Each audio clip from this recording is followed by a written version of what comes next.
Joining us live now is Senator Bridget McKenzie. Bridget McKenzie, thanks for joining us in studio. Firstly, what's your reaction to this news that there is concerns within America about the AUKUS Pact?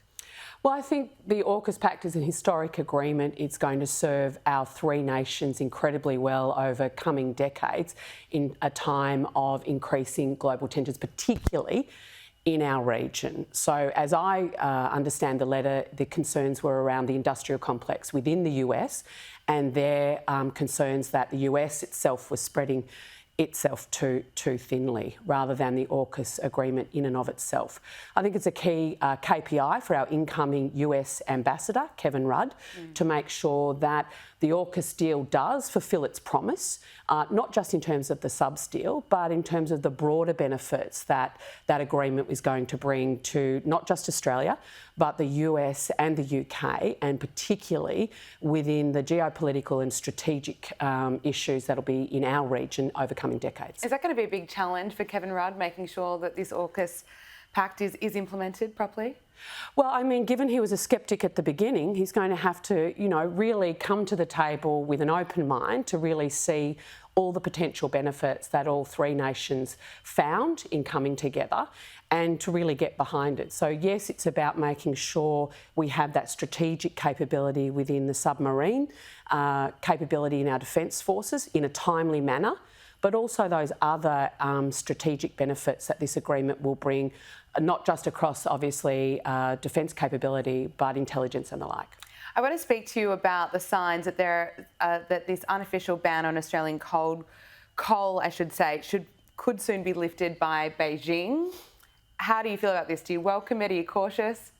Oh, look, I think it's fantastic when we're exporting as much of our resources as possible. I mean, our entire national economy is effectively underpinned by our resources sector. So our fabulous universal healthcare system, our free public education system, comes as a result of, in the main, our resource exports. So as long as we're getting a great price for it, any thawing of the relationship with Beijing, I think, is a positive, as long as it doesn't come with a subsequent reduction in sovereign capability and sovereign ability to make our own decisions and our national interests. So as long as we're not having to give that up in order to do these deals, I think it's a positive step forward.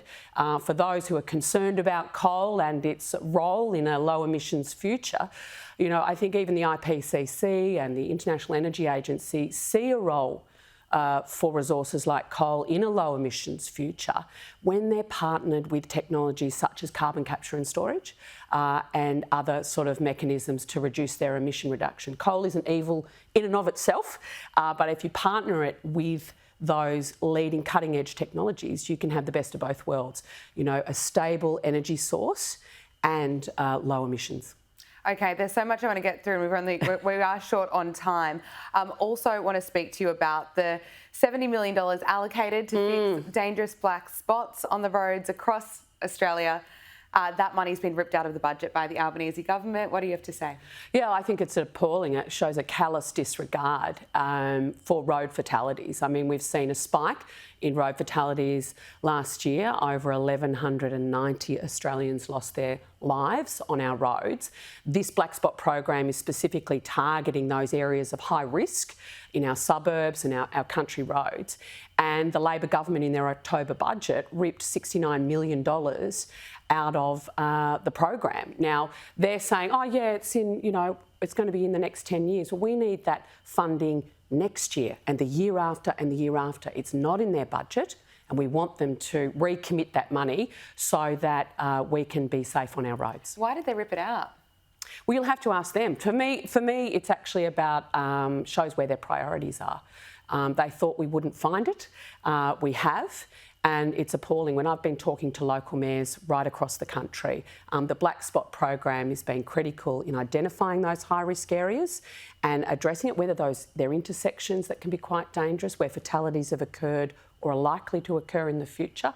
This is the program that's really assisted in funding, fixing that situation up. So to rip the money out when we're seeing an increase in road fatalities just shows how skewed their priorities are. Senator Bridget McKenzie, unfortunately we have to leave it there. Thank you so much for your time. We appreciate it. Pleasure.